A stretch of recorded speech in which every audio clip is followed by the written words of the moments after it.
Shalom Aleichem, deuxième conseil, Emet ve'emunah, c'est-à-dire la foi, la vérité et la foi.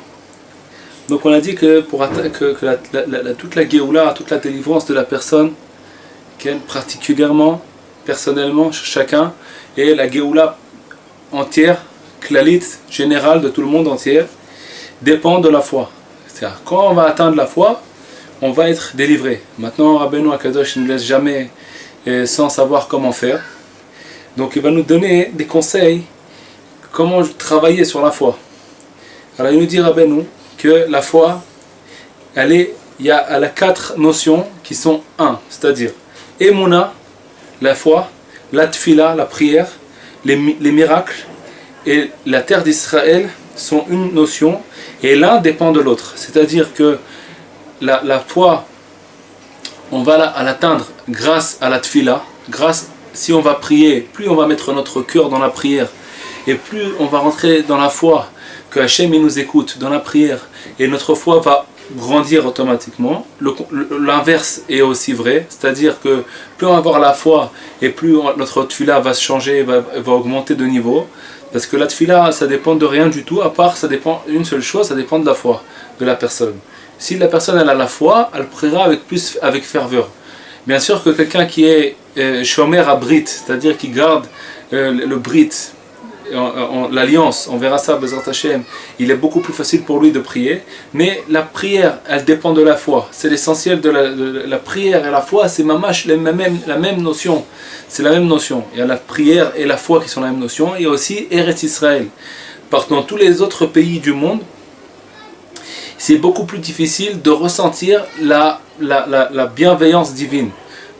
Mais ici en Eretz Israël, on peut, celui qui veut, bien sûr, celui qui ne veut pas, il est comme si il peut habiter en Eretz Israël, mais il ne voit rien du tout.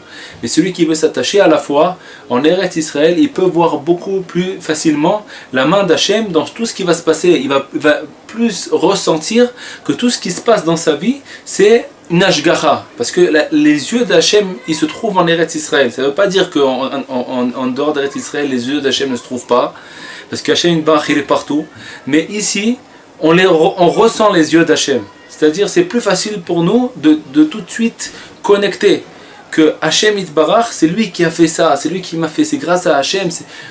Maintenant, on peut ressentir ça aussi, bien sûr, en Chutz La'aretz, dans chaque endroit, parce que un juif, il peut s'attacher à la Kedusha d'Eretz Israël, même quand il se trouve en France, aux États-Unis, en Pologne, au Maroc, en Tunisie, en Espagne, où il se trouve, il peut trouver Hachem Itbarach, parce qu'Hachem Itbarach, il est partout. Donc on peut le trouver partout dans chaque endroit où on est. On peut s'attacher avec la prina d'Eretz Israël. C'est pourquoi, quand on est en Chutz La'aretz, quand on prie, on doit prier dans le chemin vers Eretz Israël. Pourquoi? Parce que la prière, Eretz Israël, la Emouna, c'est la même notion. Ça veut dire quand on veut prier maintenant, il faut qu'on se renforce dans la foi. Pour se renforcer dans la foi, il faut ressentir Hachem Itbarach. Alors comment on va... Nous, même si on se trouve en dehors d'Eretz Israël, on doit se fixer vers Eretz Israël, avoir des kissoufim vers Eretz Israël, penser à Eretz Israël. Du fait qu'on pense à Eretz Israël, qu'on donne la tzedaka en Eretz Israël, on s'attache à Eretz Israël, même si on se trouve en Chutz La'aretz, on peut avoir on attire sur nous la sainteté d'Eretz Israël où on se trouve. Et bien sûr qu'il faut, Bezrat Hashem Itbarach, avoir envie de venir en Eretz Israël, même de faire un voyage pour juste faire 4 pas en Eretz Israël, ça nous donne une kedusha. De faire 4 pas en Eretz Israël, ça nous donne une kedusha. Et grâce à cette kedusha là, ça va nous donner une force, une foi. Maintenant, plus la personne elle pense à Eretz Israël, comme Rabbi Avraham il disait, Rabbi Avraham il voulait venir en Eretz Israël, c'était le fils de Rabbi Nachman Mitulchin, que Rabbi Nachman Mitulchin c'était l'élève de Rabbi Nathan. Donc Rabbi Avraham il est arrivé en Eretz Israël, et quand il était en Eretz Israël, il disait: je dors en Eretz Israël, je mange en Eretz Israël, je prie en Eretz Israël, je garde le Shabbat en Eretz Israël. Chaque chose qu'il faisait, il savait qu'il était en Eretz Israël. Je fais le Birkat Hamazon en Eretz Israël. Je mange le pain d'Eretz Israël. Je mange les fruits d'Eretz Israël. Je bois l'eau d'Eretz Israël. Je regarde le ciel d'Eretz Israël. Je me trouve tout le temps s'attacher avec Eretz Israël. Ça va nous renforcer notre foi. Et ça va nous renforcer notre prière. Et quand on va se renforcer dans la prière, on va pouvoir plus ressentir qu'on est en Eretz Israël. Et un dépend de l'autre. comme ça, c'est une chaîne, un dépend de l'autre. La quatrième notion, c'est les miracles. Croire dans les miracles. Plus on va croire dans les miracles, et plus on va pouvoir prier à Hachem Yitbarach avec une plus grande ferveur, parce qu'on sait qu'Hachem Yitbarach, il peut faire des miracles. C'est quoi faire des miracles? Changer les lois de la nature. Ça, c'est les miracles qui sont supérieurs. Il y a des miracles inférieurs. Nissim Ilaïn, Nissim Tataïn. C'est quoi le Nissim Tataïn? C'est des miracles qui sont habillés, déguisé dans les lois de la nature. Ça veut dire que maintenant j'ai parlé avec quelqu'un, j'ai rencontré quelqu'un, et ça c'est un miracle. Maintenant je ne le vois pas, je ne le sais pas, mais si c'est habillé dans les lois de la nature, et tout d'un coup je découvre la main d'Hachem. Quand je découvre la main d'Hachem, il faut que j'en fasse de ça une prière, il faut que je fasse de ça une louange à Hachem, il faut que je me rappelle.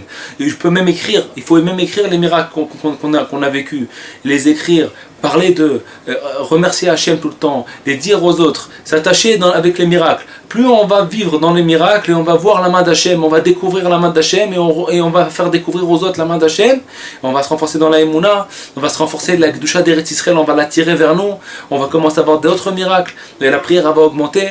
Et tout ça, c'est ces quatre choses-là, c'est une seule notion, un dépend de l'autre. Donc Rabbeinu Akadosh nous donne aujourd'hui un conseil, comment nous renforcer dans la Emouna, et puis amener la Géoula dans le monde. Parce que la Géoula dépend de la Emouna, et puis la Emouna, c'est quatre notions, la prière, la Emouna, Eretz Israël et les miracles.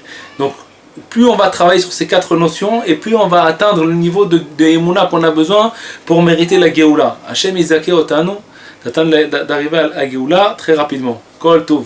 Retrouvez les cours des Chavirim Nanar sur le site du Keren Rabbi Israël, nachmanmeuman.com.